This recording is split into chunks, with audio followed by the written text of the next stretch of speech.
So another thing to remember is that a teenager's brain is wired completely different to ours. And there's a little bit of neuroscience behind this that isn't too boring, not as boring as it sounds, but it just makes sense of why it's really impossible to reason with a teenager. And I think any parent of a teenager would tell you that.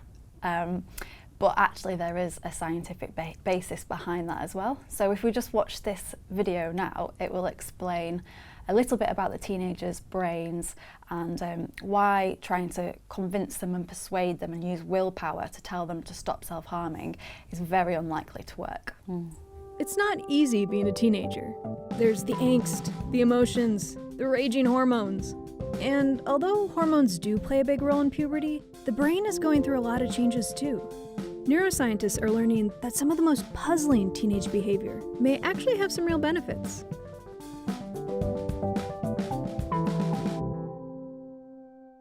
Legally, you're considered an adult when you turn 18. But from the neuroscience perspective, your brain is really still developing. And the current literature suggests that it's about around age 25 or so is when the brain finishes the period of adolescence. This is Dr. Adriana Galvin, and she runs the Developmental Neuroscience Lab at UCLA. The brain develops from the back to the front, so the prefrontal cortex is the last region to fully develop. The prefrontal cortex is the part of the brain you need to make good decisions, to think about the future, think about consequences. You can kind of think of it like the Spock of the brain, logical, calm, and collected. And then deeper in the brain, there are these emotional systems like the limbic system that are more interested in immediate gratification. They're sort of like Captain Kirk, a risk taker and a bit emotional. During the teenage years, the limbic system develops really quickly, and the prefrontal cortex is trying to catch up.